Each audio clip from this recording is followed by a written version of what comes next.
Hello, I'm Dr. Larissa Tracy, and welcome to Medieval, Mischief, and Mayhem.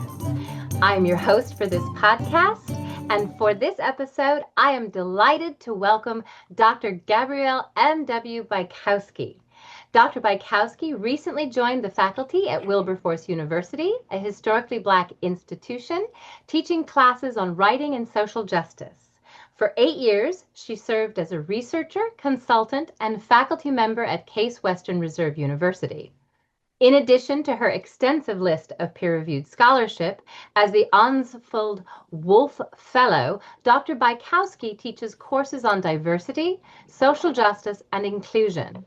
She serves as a consultant and workshop director for various institutions, businesses, and political campaigns, including multiple visits to the White House during 2015 and 2016. In forums on LGBT and disability issues, she advised the White House on matters related to gender, disability, and sexuality. Dr. Bychowski continues to speak around the world, across the United States and Europe, on how we can best navigate the changing social landscapes of gender and sexual diversity. Additionally, Dr. Bychowski has worked with the Cleveland Foundation's Anisfield-Wolf Book Awards, celebrating literature that promotes diversity as well as social justice and equity projects around Cleveland. She has served as an executive board member for the UCC Mental Health Network, advising the national leadership on the United Church of Christ on disability and mental health issues, as well as consulted for the Michigan Disability Rights Coalition, leading workshops designed to educate the team on gender, diversity, and inclusion. As part of this work, Dr. Bychowski maintains trans literature online and a forthcoming project called Transgender University. Welcome, Gabby. It is a delight to have you here.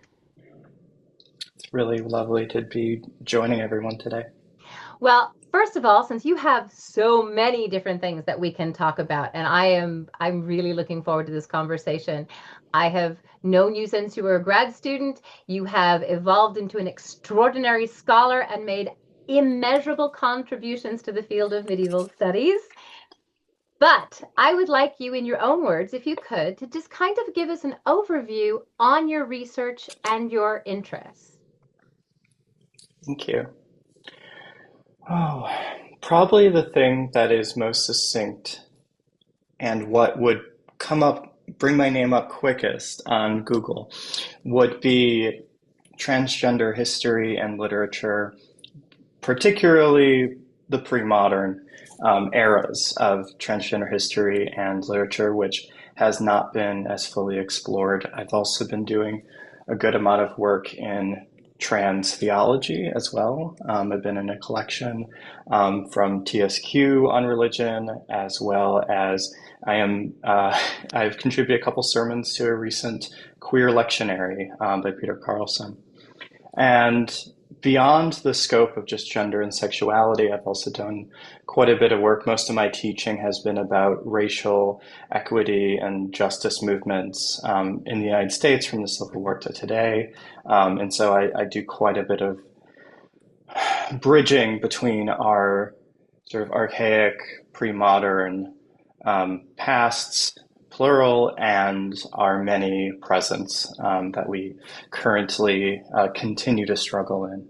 And that's also where a lot of my consulting work has come in, is giving a wide-angle lens on where we've been, the kerfuffle that we're in, and where we might go from here. Hang on, the kerfuffle we're in? I mean, kerfuffle, I guess that's one way of putting it. That's fair. Sorry, continue.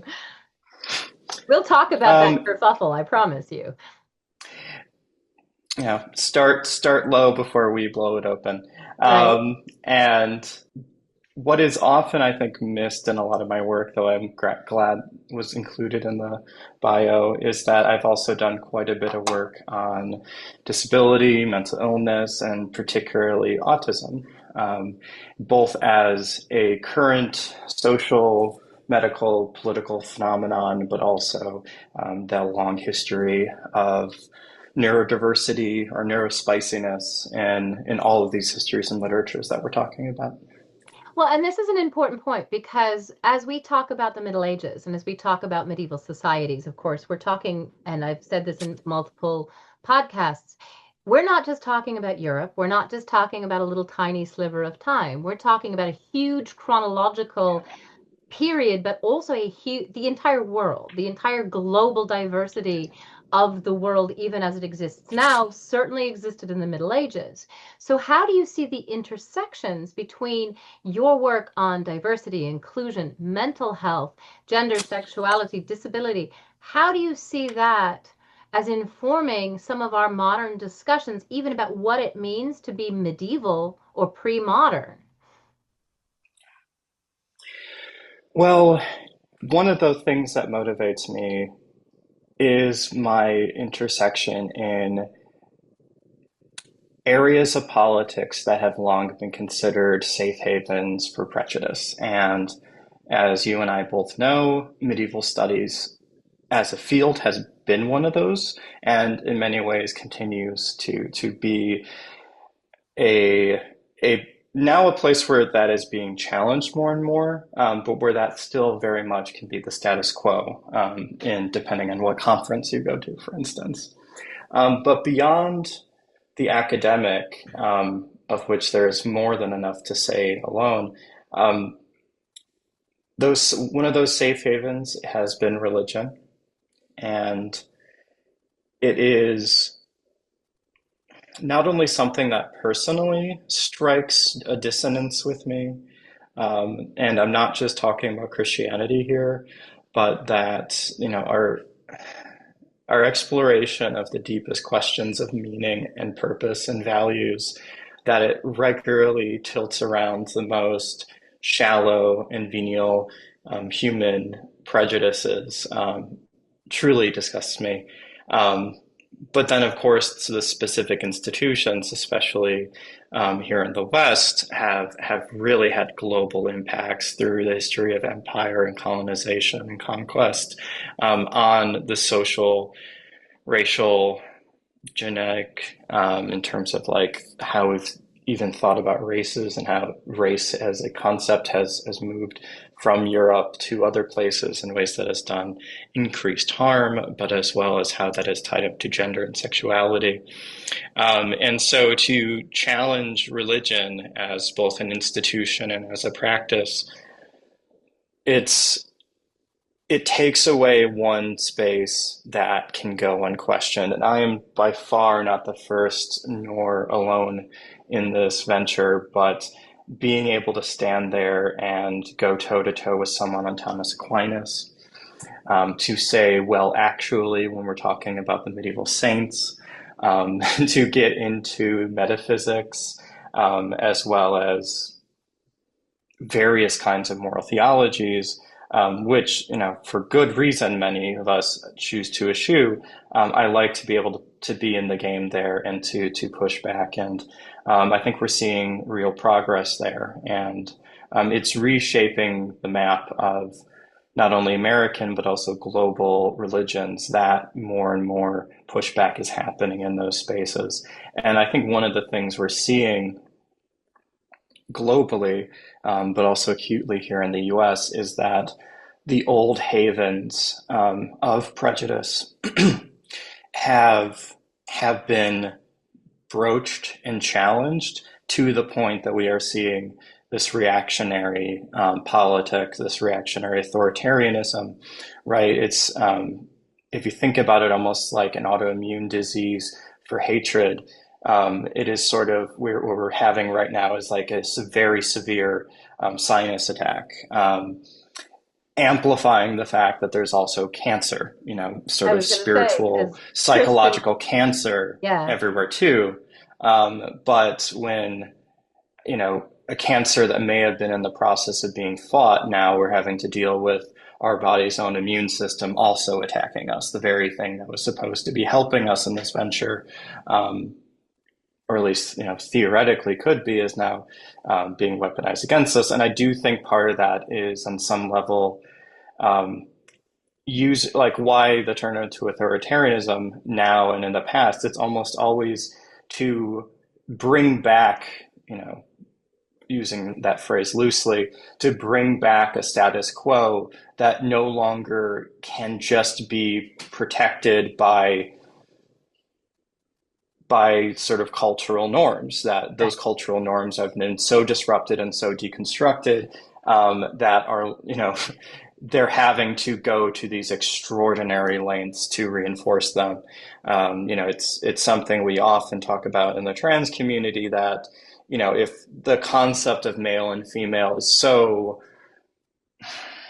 natural, so common sense, Automatic. then So, yeah. then why would we ever have to legislate about it? And I Why mean, would this we is, have to? Yeah, yeah, I mean, and this is an important point that I want to hone in a little bit, because a lot of people assume, and assuming correctly, that any activist who would discuss LGBTQ rights or trans identity or sexuality or any of these things would have to do so from an a-religious perspective. But exactly.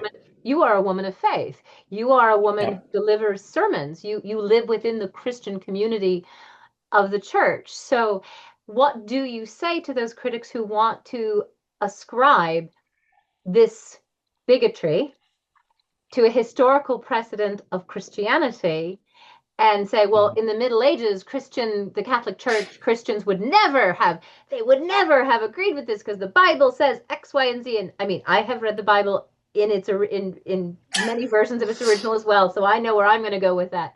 But I want to drop that to you. As a Christian, as a woman of faith, what do you say to those people who look for that justification of bigotry in the medieval past? I mean, it partially depends on where I am, right? Of course, there's no one Christianity, but Christianity is plural and always has been. And that the people who fight the most lethally often are the people that from the outside seem identical to others.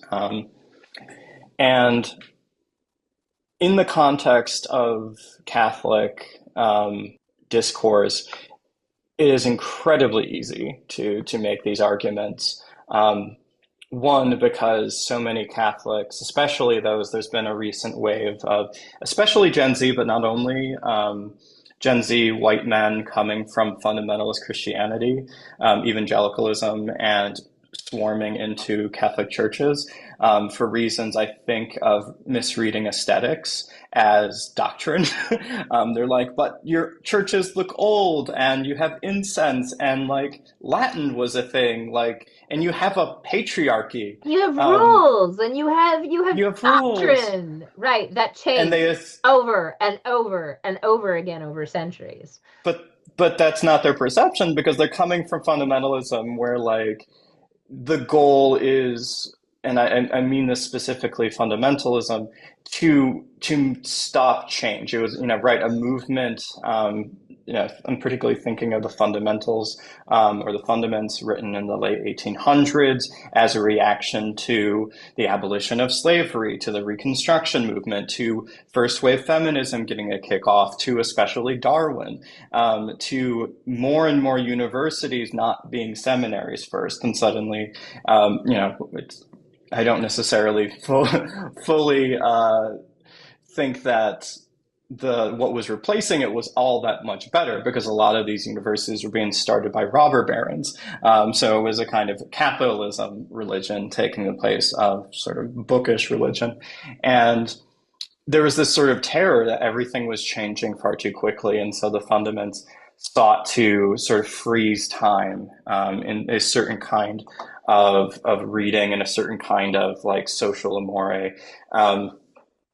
And in so many ways, it's one of the reasons why, like, as much as we like to opine about the 1950s, so much of fundamentalism is trying to bring us back to the 1850s, Right. if not earlier. And so and the Fundaments was written and distributed as a way of trying to get rid of basically the premise that nothing exists outside the Bible and that the Bible is one single inerrant document, And which really that it's is, absolute, and that the Bible yeah, is literally gospel, but gospel meaning inviolate, which that's not what gospel means.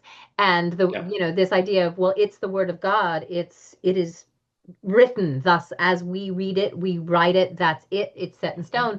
But that misses the entire history of biblical transmission and the Third Council Yeah. of Carthage, plus the process of translation, plus the process of adaptation and doctrine within the Catholic Church as And well. then there's like, and then the composite history of the Torah Yeah. as well. It's in so many ways they were trying to go back to what they thought was an original way of thinking, to freeze time within a certain sort of paradigm, and yet what they were doing was radically new. That hadn't been the way Christianity had functioned. That's not the way people have read the Bible. That's not the history of the church and discourse. And also, like, and again, part of why you see so many people fleeing the evangelical church to Catholicism out of this hope of this new promised land is, and I think about this having been the former spouse of a former Pentecostal,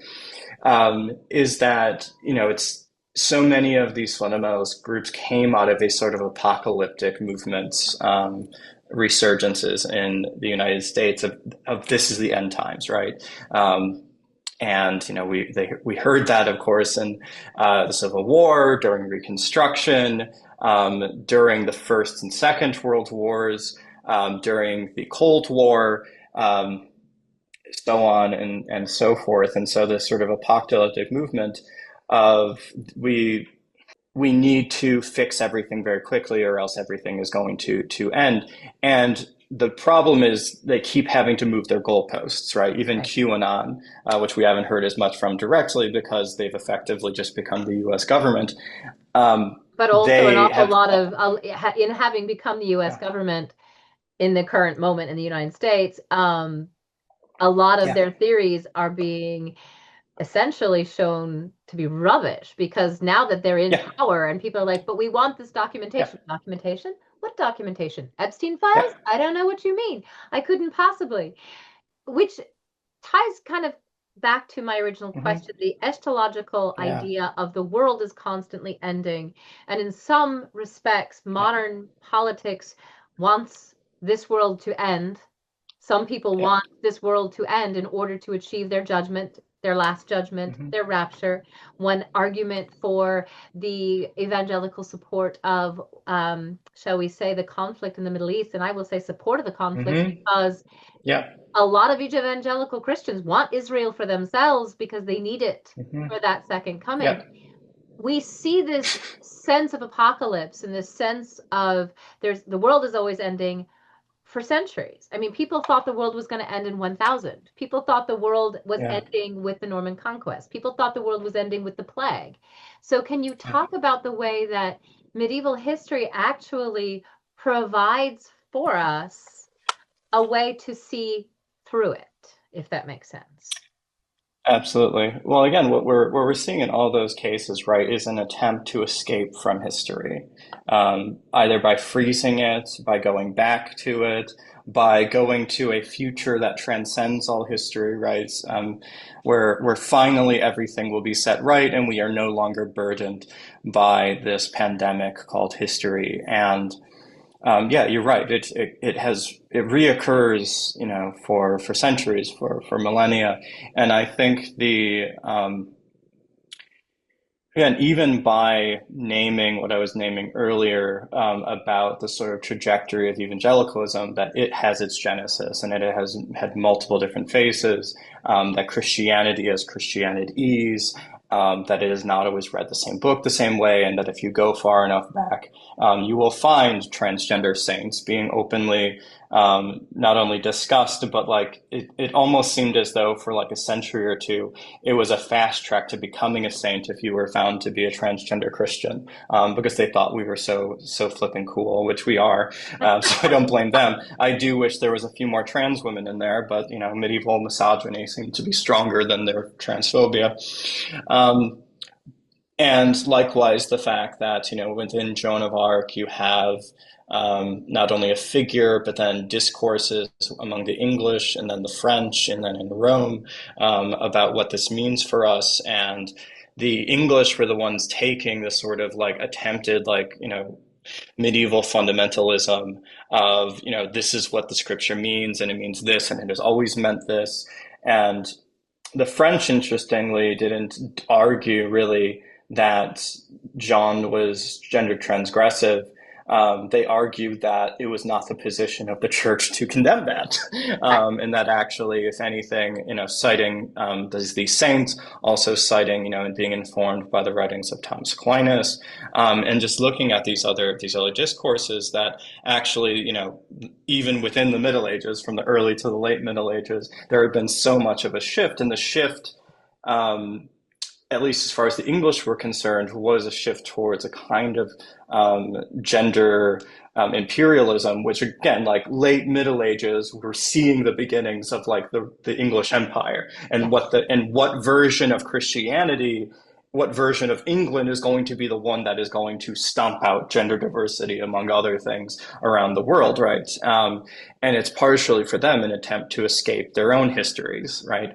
And so all of this is to say, is we've been having this conversation on trans issues, on gender and sexuality and the plurality for thousands of years, and you can go back to Judaism even further beyond that, as well as the early Canaanite faiths, back when Yahweh was a rather parochial god of storm and war, right. Slowly chipping away things from Baal, slowly taking things away from El, the dominant deity of the region, and then of course the way the Babylonian mythologies all get involved. So these conversations, keep on going. And again, I think that part of what we're seeing here is this American both anti-intellectualism, this sense that we don't want to trust the expert. One of the first things that grifters do, and I think all the way back to P.T. Barnum, is to say, be your own expert. Come in, see with your own eyes, and I will show you things that the experts would scoff at. In this context that, again, that the experts, the education doesn't have any actual value. And part of this is, again, this attempt to take ourselves out of these long, complex conversations, to make it simple, and that it inevitably fails. Going back to, again, our concept of apocalyptic movements, they're constantly having to move the goalposts because they're constantly failing to escape history. And so, as much as I want to sort of prize medieval studies and medieval history as especially distinct for this, really, I think the biggest weapon we have is history, both in the passive sense of give it time. It's going to fall apart. The phrase taco Trump will always chicken out.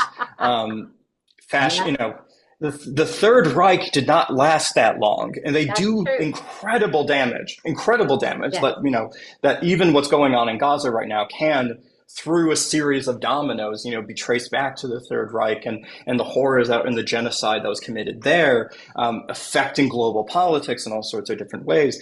And so the actual sort of authoritarian governments tend to not stay in power very long. And I think it's rather, I think, special right now, that again, the concept of unprecedented, is both on the one hand false, because we have plenty of precedents of similar apocalypses, similar attempts at authoritarianism, but also and this leads to the second thing, that American exceptionalism of looking at, the rise of fascism that has come and gone in Germany, that's come and gone in Central and South America, places in Africa, Eastern Europe, Russia, Russian history, Well, not as an entirety, but it's not like America's been devoid of fascism, because there were certainly Americans, particularly among Hollywood elite, particularly among certain elite in America, who supported the Nazi movement. There were aristocrats in Great Britain that supported the Nazi movement because they agreed with them. And, the Nazi movement gains traction because there were enough people who bought into their idea of eugenics and their whole idea of a certain exceptionalism that Yeah. existed even with the system. Here. America first comes out of Yeah. that the Nazi sympathizers. And the Nuremberg trials were rife with members of the Third Reich pointing their fingers back at the British and the Americans and saying, you Hypocrites. were doing this too. Right. You were not only doing this too, you were doing this arguably in some ways first. And all you have to do is sort of, it depends on the copy that is existent, that is extant, but so many of the footnotes, so much of the bibliography of Mein Kampf is American and British. Of course. I mean, And so H.G. it's Wells starts in mhm. that. I mean, H.G. Wells was an early eugenicist until he realized the implications of it and went, Yeah, "Oh, no, no, that's not okay." And then he proceeded to write about it. But that yeah, eugenics idea, that idea of white supremacy, that's encoded in the very idea of manifest destiny in this country. I mean, so it, absolutely. the institution of slavery, the whole process of enslavement, forced migration. Also, then when we get to World War II, the internment of Japanese Americans, the only difference is we didn't have gas chambers, but that's not much of a difference in many respects. No, we were doing sterilization, and Yes, in some ways, if you want to be flippant, which you really shouldn't be, but in terms of comparing one fascist to another, yes, we're already down in the mud. Is that what the Nazi part of what the Nazis did is add German engineering to what the Americans were already doing, right. um, and so again, part of what I'm saying is that even among the left, and I think again the right is also feeding into this, that what we are experiencing is unprecedented, and those who believe in it's kind of messianic. Again, that we're experiencing the end times, but this is our champion against the Antichrist, right? Right. Um, and but even on the left, sort of constantly referencing the unprecedented. It's new, it's different than what we've been dealing with before. And I, again, do not want to belittle fascism, but once you start comparing it to other things, it's like, well, no, in many ways, this is precedented, and so again, so part of I think our biggest fight here is just to the role of history in continuing, not only passively, as I said before, but actively putting things within context, returning us to a conversation. Because once you bring back the conversation, these things fall apart. I, it is a reality that, as horrific as what the Supreme Court is doing, being far more politically agential than really any court we've had in recent history has been, despite the fact that it's always been the conservative, rallying cry, especially in the judicial system, of like, oh, no, we have to be, stand Activist outside judges. of, Yeah, we don't yeah, want we have to be activist against, judges, but let our when judges they're be the, activists for us, right? Yes. yeah, and yeah, which is again authoritarianism. They seem to be fine with as long as it's serving their interest. But the fact that they're feeling so at liberty to make these political decisions, and the threat that is posed right now, that they've already come down against trans rights being protected by gender equality. The fact that what we're now dealing with is the question of marriage equality, overturning that decision, which in the grand history of American history is not that far back. Like, that's relatively 2010. recent, Yeah. 2010 in American history. And the fact that they would even consider that, and that the transgender decision saying that that gender means sex and that sex means female and male, and they've already basically laid the groundwork of rolling back the interpretation of the Constitution to first exclude trans people, but just like on Stonewall, removing trans from the signage and from the documentation, they're now removing bisexual, or have removed bisexual from it. And it's just, again, it's this dominoes of the trans people were the canaries in the coal mines, and anyone who thinks that, oh, that's just, that's a canary that's worth that's expendable, is not heeding the message that they're going to move on, that they're willing to move on further than that. But to this point of, again, trying to say like, oh, we're going to do this, and this will get rid of gayness, queerness, transness in America. We'll do this, we'll get rid of abortion in America, right? that all these movements of like it's dangerous to buy into the idea that we actually are in the end times, but that it's the left that now that is maybe feeling that the most acutely, and it's the idea of like, well, no, if there is Noah Khan song that has the lyric, any light turned off can be turned back on. That, they're making any of these moves, powers they're giving to the executive can be used to reverse this. And anything they're willing to do seems to then set up a precedent that we can do it. And so all this is to say the conversation will continue. And to return it to the question of medieval studies, the thing that one of the things that concerns me the most, given the fact that I'm so confident that the war will continue and that history we will not escape, is that the future that I'm feeling confident will come in some form, who will live to see that future? Right. And in damage will be done and lives lost in the process. And what condition will we be in when we get there? Right. And likewise, I think we can see a similar thing with our histories. It's anyone who thinks that doing the work of history is apolitical clearly does not pay attention to their local school board elections. Right. It's always been political, and so part of the question of is not only like a future, but a future for whom, but also a past or a history, but also then a history for whom, and those who might try and like get into the weeds with me, which is, one of the reasons why I've had some people ask, like, you have, often a lot of footnotes in certain articles, or you do a lot of etymology of looking at the Latin of different things. And why feel so compelled? And I'm like, because they scrutinize me and I know they will. And I want to show them like, I know this stuff better than you. And so part of it is being able to be able to get into the weeds. But like one of the claims that like, oh, well, transness is not discussed as such and therefore does not exist in the Middle Ages. Likewise, autism, that term didn't exist, Down syndrome, and so on and so forth. I would, by that characteristic, turn around and say, well, then there was essentially, and I'm going to be exaggerate in the extreme here, but by that notion, we could say that there was about 5 women in medieval France. And that's it. And actually, that's it. Yeah, and that's an important point that I think needs to be addressed in scholarship, full stop, because scholarship itself changes and the approach to scholarship changes. I mean, my approach to certain texts has changed as a scholar over the last 20 years as I've gotten more information and more recognition of the reality of the medieval context. The argument that several people want to make, and I will maybe not mention J.K. Rowling by name, and other transphobic bigots, they want to argue that this is a new thing. They want to argue, well, all of a sudden everybody's trans. All of a sudden there's all this discussion. And this is not a real thing. This is a modern thing.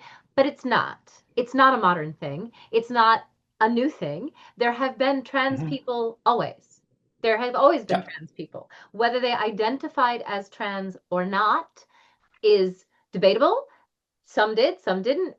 Derek and I spoke about cross-dressing and the difference between a performance of clothing versus an identity. But there have always been trans people, and in many respects, it's impossible to say that those narratives of cross-dressing are not trans. So how would you, going back to the saints, because I did my dissertation on female saints, and my first book, in fact, included those transgender, at the time, I referred to them as transvestite, as cross-dressing saints. From that perspective. I mean, talk about 2010. That was the common parlance even in 2010. I mean, you could go back in 2020 and find plenty of articles in 2020 of medieval scholars using the term transvestite, because there are certain phrases that really aren't used that much outside of the medieval studies. And transvestite is absolutely one of those. And it's just like, that term is over 100 years old. And on some level, you can make a joke about medieval. It's like, recent. Well, and I actually just finished an article for a Festschrift on cross-dressing in the Old French Fabliaux, and Hmm. I deal with that question of whether or not it's you can't really call it transvestitism. It's not that term is Yeah. not an accurate term. And I do actually quote you in that article. But especially because I talk about Eleanor Reichner. And Mm, this question of identity, in some ways, we have the documents we've got. yeah. We interpret the documents we have in context. The Yeah. number of female saints who assumed the clothing of the opposite gender for whatever reason, there are actually quite a few of them. And those Hmm. women like Marina, Pelagia, um, Eustace, I mean, these women, they assumed that clothing. And in some cases, like Marina, she doesn't necessarily know she's not a man. She's 7. Hmm. She goes into the monastery. When her father takes her into the Yeah. monastery and says, "This is my son," she has no necessary reason to think she's not his son. She, Well, and there was in some versions of the saint's life, Marinos actively argues with his father to be included in it. And yeah, again, part of I think this question of looking at these saints and what words we're using is, whenever people say, well, the word transgender didn't exist in the Middle Ages, so you can't call medieval people transgender. I'm like, well, you also can't call them medieval by that exact same measure. right, They because didn't call that is a themselves term that medieval. medieval people did not apply to Yeah. themselves. It didn't, Yeah. yeah. Well, also, I mean, So, transvestite isn't a medieval term either. I mean, the mm-mm. term was simply that people dressed or identified as a gender or multiple genders in some cases. There's a lot of back and forth in some texts. And Yeah. so I want to ask you, when Yeah. people make that assumption that these are modern terms, that our discussions of sexuality or sexual identity Hmm. or even gender identity are, it's all modern. I wish they'd stop and go. But that's not true. So can you talk more about the medieval presence of trans Yeah. people, the medieval presence of those fluid sexualities that, of course, Yeah. mean that modern people don't know what they're talking about? Well, it's not that we necessarily don't know entirely what we're talking about. There's a saying that I've been I mean, modern following popular for audience. no, no, no, Yeah. no, I understand. But it's the sense that every way of knowing is a way of not knowing something else. Um, it's a fundamental aspect of how we're looking at quantum physics now, and then the wider sciences, and they are quite scrupulous in terms of what can even be objectively known. And what they are saying is the apparatuses that you use to observe something alter the thing that is being observed, and therefore there are certain things that will literally like almost change not only your perception of reality, but in some cases change reality itself by how you look at something. And so if you are asking only cisgender questions, you for the most part will only get cisgender answers. And most of the extant, terminology is anachronistic, as we're saying, and in some ways the word transgender specifically is anachronistic. But the question here is like, well, so you prefer your anachronism to mine, which is another way of saying the problem is not simply that it's anachronistic, because we're both anachronistic in that sort of sense. And part of that, again, is just I'm not writing in medieval English or French or medieval Latin. None of us are, nor should we be. Like, we are not of these people. And so all of us need to be conscious of what we're bringing with us when we're looking at a medieval text. And what I'm simply saying is that, on that token, we're both using contemporary terms. And if we don't, we, on some level, I think, it's like this concept of, what are we doing in academia if we're not trying to learn from the past and get things more right? Learning from the failures of the successes of the past and doing better. Like that is the fundament of learning, is that by learning things, you will do something better. And so this context of looking back on not only our own lives but our own histories, that we haven't learned anything in 2,000 years or 1,000 years that's worth knowing. Again, it makes me suspicious. But then it's not so. On one level, if we're all modern people trying to wrestle with the pre-modern, and the fact that it seems as though the people in power prefer their anachronisms to the perceived anachronisms of others, what it really comes down to is, again, a past for whom. no, medieval history is the possession of white men, of cisgender people. It's the possession of heterosexual people. It's the possession of Christians, right? It's this sense of who's doing the work and for whom is this history being written. Um, Before a conversation on trans study can really begin, we have to wrestle with cisgender versions of history and the fact that most of it is, in the same way we're having to wrestle with how, white supremacists and whitewashed so many of our histories are. And that there's this sort of compulsory cisgender identification that just happens, without people even really fully being aware of it. They look at something and they're like, well, this makes sense in this way. And then part of it is just transgender scholars, most of whom are, either struggling to find work or are just simply out of work right now, who, because of the politics of, no, yes, we prefer our anachronisms and our scholars over your scholars. We prefer cisgender scholars who don't get the ire of the current president over these, trans scholars working in what we're going to call DEI. Part of what I'm getting at is in terms of like modes of interpretation. A lot of the ways people have described in their own speculations of, well, based on this is what I think happened. Though often the phrase "this is what I think" is completely erased from the actual text Right. of scholarship. And when trans scholars, when we have our own conferences, which we're finally beginning to, we read some of these things that people have written, and there's laughter in the room. That at like a larger medieval conference, people would be like, "What are you talking about? That's the way I learned it." Like these are authoritative scholars, but in the room, people like it's just sort of like, well, it's just funny because that's of course the way a cisgender person would look at it.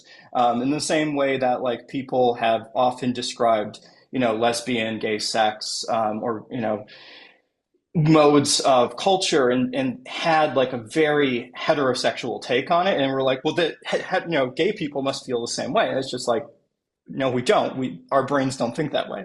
And so a lot of these assumptions are based on, again, this co-identification that a cisgender scholar is looking at someone in the past and is asking, what would I do in that situation? And that must be the reason they must have done it in the past. And it's just, and the trans scholar comes in and it's like, you wouldn't do that. That's the whole point. Like that this person in the past is different from you. So part of it, again, is like a past for whom. It's just like, these people aren't you any more than or any less than they are for me, and that there's as much diversity then as now. So part of it is, again, just dismantling the cisgender history, this compulsory cisgender identification. And then we can begin to have the conversation of like, okay, well, if we have had a plurality and will continue to have a predominantly cisgender look at history, what are the other histories that can be told? What are the other methodologies? And that's really one of the areas that I've been making a lot of my career thus far has been challenging cisgender history, trying to loosen up the dirt so that we can plant something new.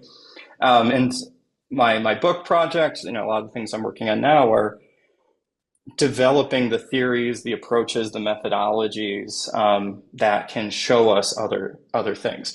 And in the same way, there's so many ways to be trans now. There's so many ways to be trans back then, and some of which are going to look different than the way we would be trans now. Just like to bring up go ahead. Well, I was going to say that the assumption again of a binary gender identity or even binary sexuality in the Middle Ages, Yeah. you do have a lot more fluidity.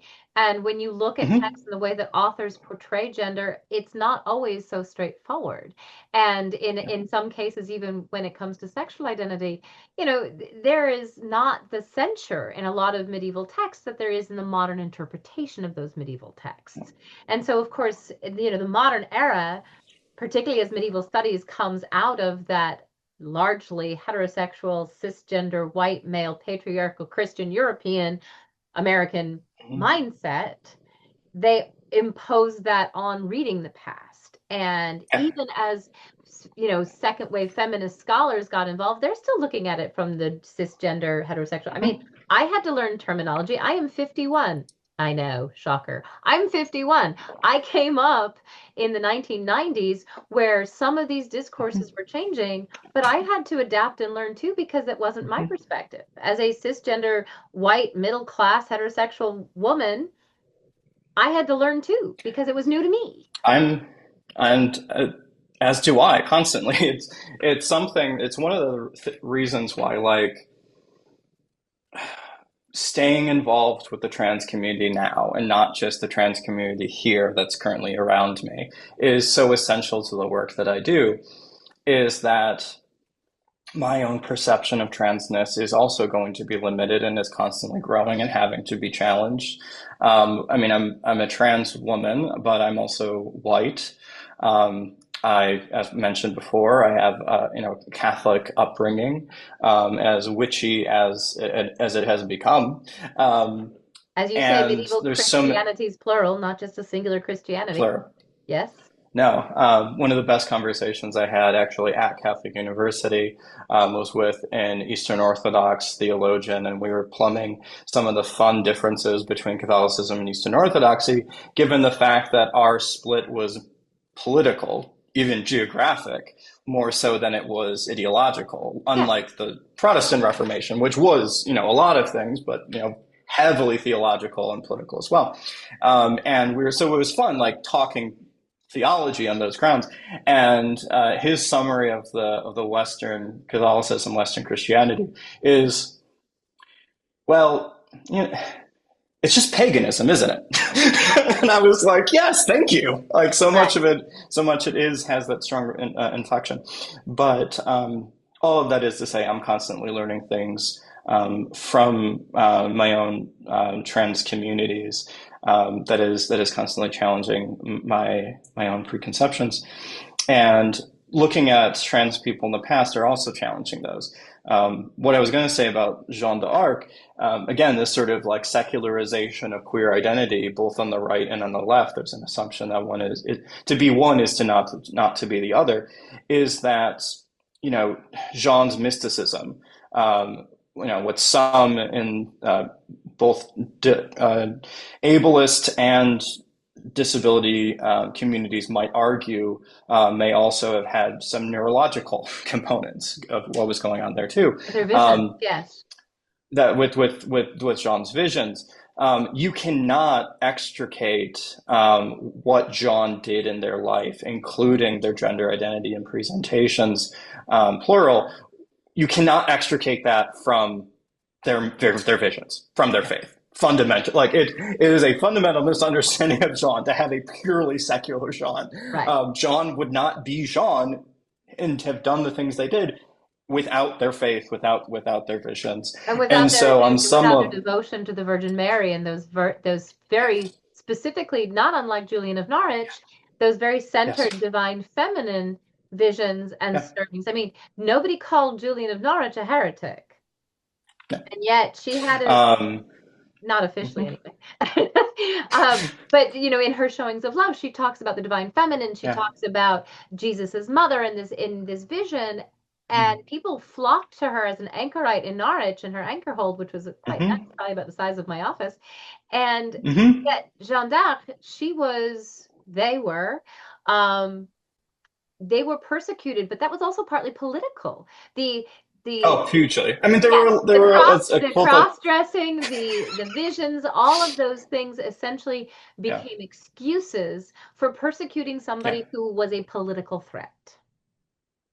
Absolutely. And again, the idea that they would send, like, the fact that Jean was going to be killed by the English was a foregone conclusion. Like Yeah, that had was happened. that was like Jean was way too much of a powerful cultural force, not to mention military influence, that they wanted to take Jean off the board. The fact that they could have done it much more simply, and this is where the peculiarities of politics and history should never be discounted.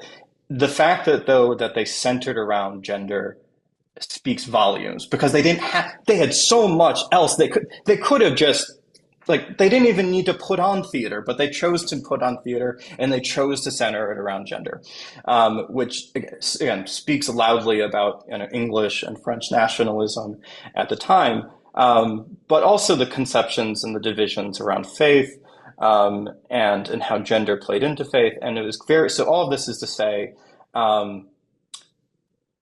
if you take Jean at their word in the same way that we would look at anyone's own testimonies as evidence of any sort of psychological, insight, because we can't objectively look into someone else's brains and understand their thoughts. Even with modern brain scans, we're only just touching the very tip and surface of it.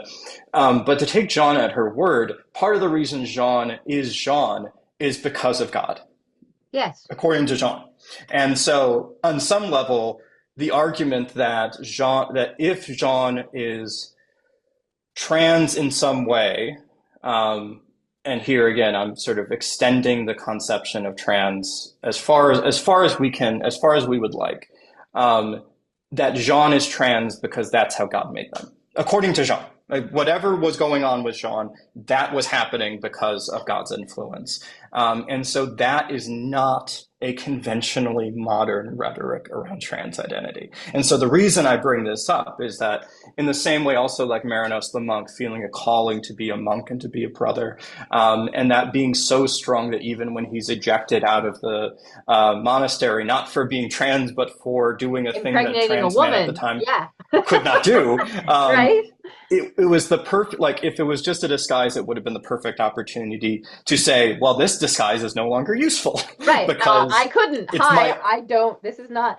Though again, it's one of those things that we go back to whether or not there was even a sense for Marinus that they were anything but what they thought they were. There are all kinds of conversations about because like the monk's celibacy also cannot be discounted. Right. You're not looking at anybody else's bodies when you're a monk in a cell. You don't see anybody else's genitalia, anybody else's body. It's kind of like using a bathroom stall. Nobody sees you. Nobody. You don't see anybody else. And that's the point. And that's the point. Nobody needs to know, and nobody can see you and or tell the difference. And that and all of that's centered around like a spiritual calling. Of course. Right. And so again, all of this is to say that the concepts of one's faith not being a hindrance per se, though there were complications, but that one's religion is not at direct opposition with one's trans identity or transition or gender dysphoria, but rather actually a thing propelling one's transness, is, again, not a typically modern way of talking about transness.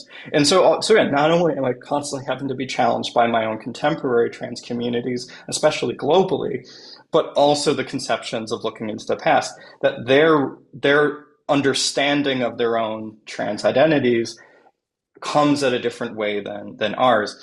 And so I do think this then begs the question, what then can we use to connect these things together? And I've come up with a few.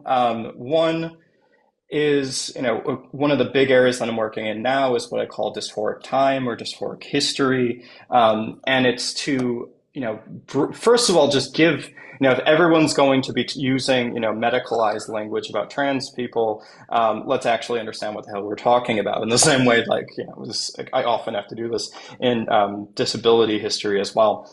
And this is something that, again, a lot of trans people are incredibly uncomfortable that there's a medical conversation with us at all. But there is. And it's been there since the 1990s, when the Americans with Disability Act was passed.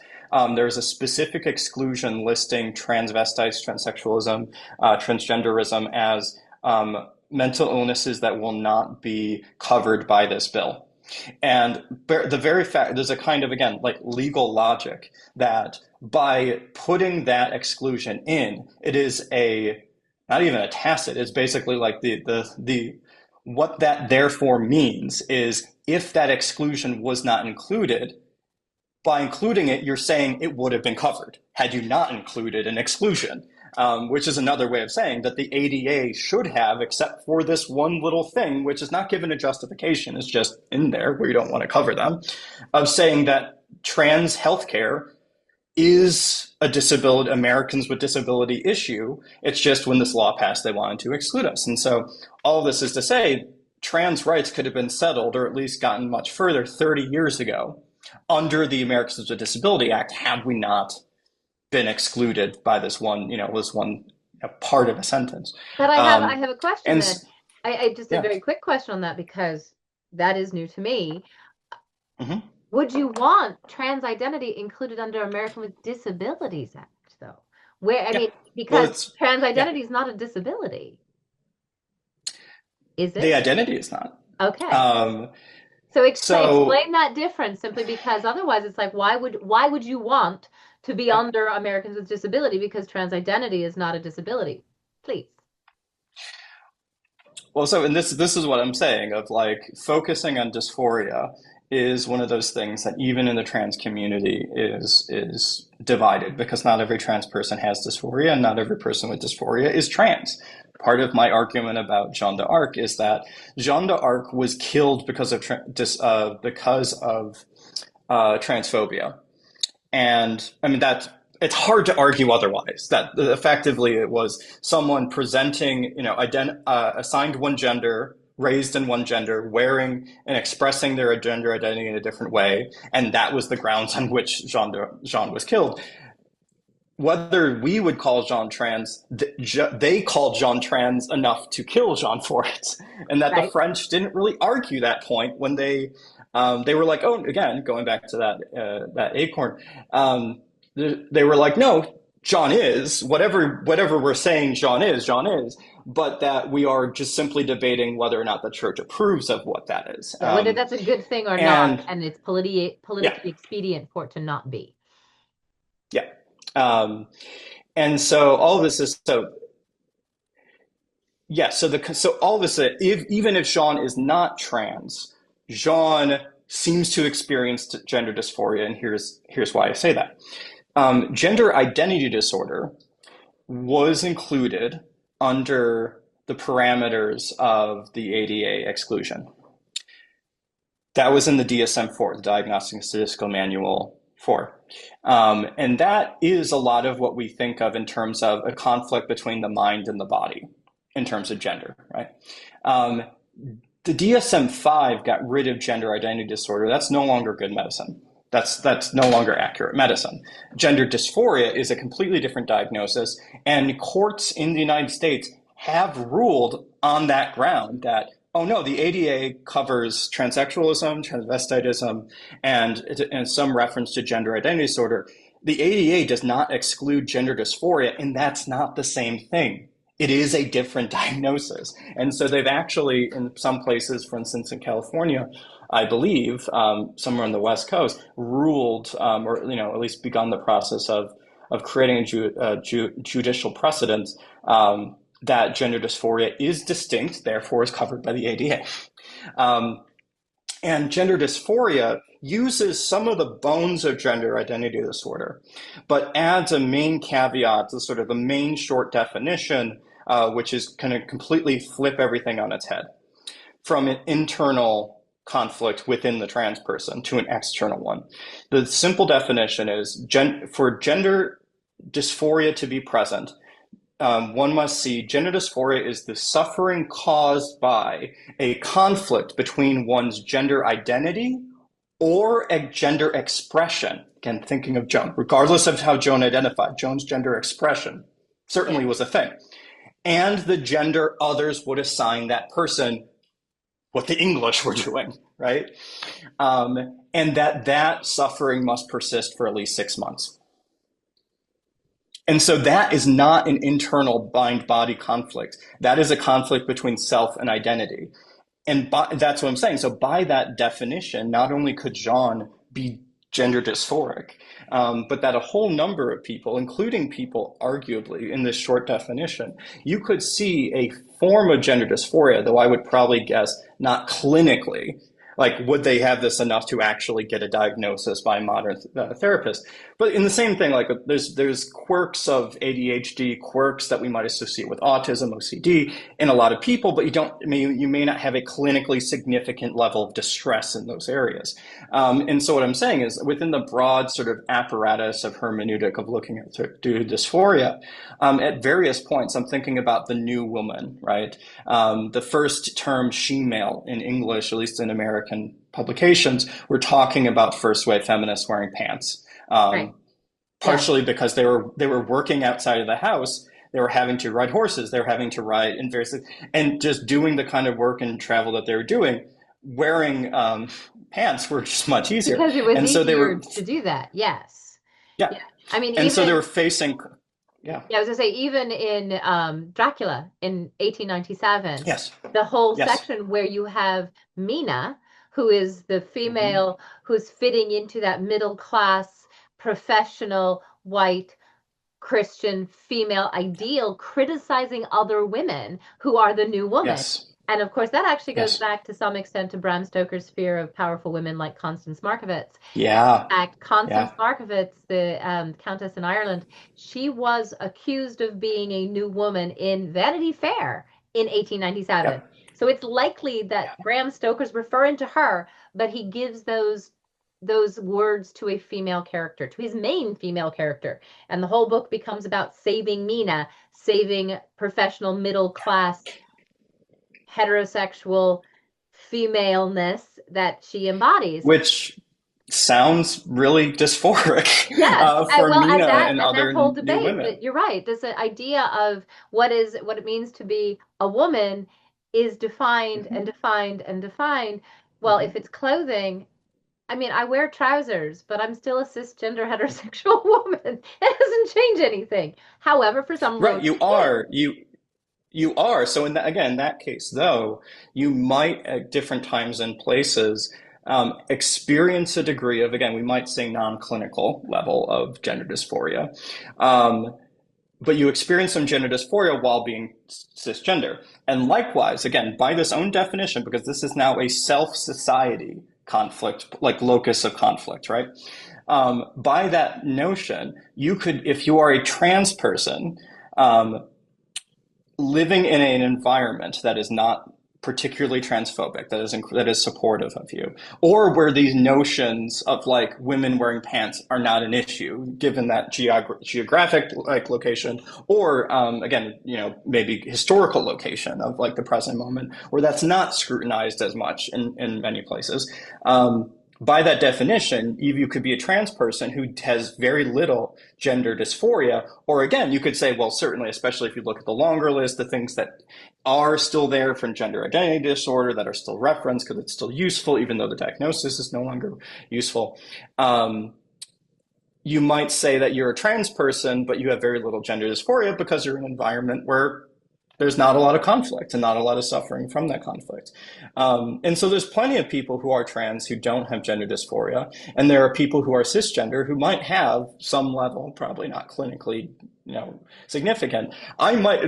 Where I would go, part of the reason I bring up Jeanne d'Arc so often is I'm like, Jeanne d'Arc was burned at the stake for it. So if they weren't experiencing on some level clinical levels of gender dysphoria, right. I would eat my hat. Well, I mean, and that becomes part of this whole question of identity in the law in the Middle Ages, and which is why I want to hear your take, because I mean, I've read your article about Eleanor Reichner, but she came up in another discussion with Derek, because the intersections of gender in the law, especially when it comes to things like sex work, that whole gender identity and that possibility of crossing those boundaries, or just not those boundaries not existing in the way we think of them. Can you talk about the case of Eleanor Reichner from the 14th century? Absolutely. And Eleanor Reichner, I think, provides, Eleanor Reichner is a good historical stand-in for really all the methodologies I'm going to be talking about today. So one, dysphoria. Eleanor Reichner is I interpret, and I think it's really, I find it very difficult to say that Eleanor Reichner is not trans in some capacity. Yeah. I think the argument could be, for me, gender fluid, non-binary, or trans woman I would very much say that I'm fairly confident, and I'm going to use she, her pronouns for Eleanor Reichner and call it Eleanor Reichner because Eleanor Reichner, having done sex work, having been arrested and being brought into the court, Eleanor Reichner says her name to the court, like gives her name as Right. Eleanor Reichner.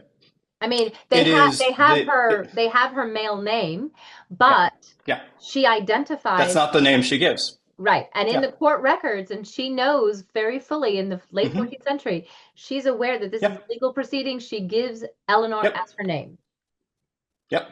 And then gives her part of her life story, which they were also interested in. So all of this is to say, like, well, we do have not only a psychological, but identitarian social components here. So I'm going to use she, her pronouns, but the fact that she's being investigated by the law for it, again, speaks to the fact that there's probably some gender dysphoria there. What do you think, kind of to wrap up this discussion, what do you think the modern moment can learn from the Middle Ages? A lot of stories about trans people in the Middle Ages. Those that condemn us, those that are scrutinous of us, those that celebrate us, usually only really come around after the trans person or the trans character is dead, or effectively legally dead. Again, we don't know what happens to Eleanor Reichner, and that gives me more pause than it does hope. There's some hope in there, but you know, a 2015 study found that for trans people, 29%, around 1 in 3 trans women, 41% of non-binary people, and 50% of trans men will attempt suicide at some point in their life. And that was 2015, before the first Trump presidency. And if trans people ever seem particularly intense, they're cutting off family members. They're being, very strict with reinforcing both theirs and other people's pronouns. It's because what if 1 in 3 of your female friends were committing suicide? What if half of your male friends were committing suicide? You would also be rather intense and rather intentional in how you're approaching these things. And people like Leila Alcorn, who's a person I discuss in one of my classes. She's a prominent example of a sort of modern trans hagiography of a trans girl who's 15 who commits suicide. And there is a political impact. I say she's not unusual in the sense that she's unusual for her life story. She's unusual that her life story got told, and that politics came about as a consequence of it. But it happened after she died, not after she was alive. And so, again, going back to this question of a history for whom, a future for whom, that on one level, I do think history will have its day in terms of speaking back against the current state of the world.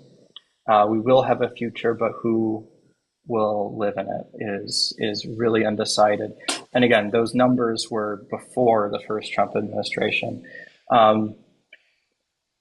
And so just literally trying to keep people alive, certainly in front of my mind, keeping trans people employed, giving us, including trans people with PhDs, and not just in trans studies. Most of these trans women I know do not work in trans studies because they're too afraid to, and yet being trans was enough to get them on the lower percentile of employment, which is already pretty dismal. And so literally it's just trying to keep people going. And then also talking about all these stories we've been going after, especially talking globally. We are in the middle of a current diaspora, and it's been part of my stump speech and also part of my job talks to say, in terms of someone who works in history, someone who works in storytelling, that we need to be recording the stories of trans people as they're moving states, more recently as they're leaving countries, and not just them, but their families as well. Because we are going to see a reshaping of America, not only politically, but geographically in terms of population. There will be far fewer people people who aren't even liberal, but have found out that they have a trans child, leaving areas that, again, otherwise politically they might have agreed with. They're now moving to other places. They're And so the movement of people shifts culture on every single level. And so getting these oral storytelling recorded is going to be, I think, historically pivotal to help us understand when the future does arrive, or whichever future ends up arriving, what the hell is going on right now. So it's paying attention to what's happening, taking care of the people to help as many of us get through this time as we can. And to be very conscious that this is not something you can afford to not care about. In the same way of, we've talked plenty about trans issues, but the same laws that are being ignored, same constitutional amendments that are being ignored today to go after immigrants, not even just illegal immigrants, just immigrants, people traveling to this country. That same logic is now being employed to threats to people like Rosie O'Donnell, to other people, including plenty of children who are American citizens. And this concept of saying, oh, well, that won't affect me. I'm just like, in what world Right. is that not going to at some point be turned against you? And and so it's a sense of we need to survive, and that involves taking care of our mental health. So that may mean not always getting involved in every single fight, because you may not have those mental or financial resources to do so. But to never pretend as though this has nothing to do with you, because as we've discussed today, history tells a different story. Right. And that's a very important point. And I would just like to put a cap on that as a medieval scholar who's been doing this for 25 years. Trans identity is always there. It's always been there. Trans people have always been there. Trans people have always been both visible and invisible. And it is important and incumbent upon us as scholars to make sure that that story exists, is preserved, is told. And I want to, on that note, Gabby, thank you so much for joining me today for this fantastic conversation. And it has been absolutely enlightening. And I will put up all of your publications, your list of publications, up on every page where I post this. And I want to thank all of you for joining us. I'm Dr. Larissa Tracy, and this has been Medieval, Mischief, and Mayhem.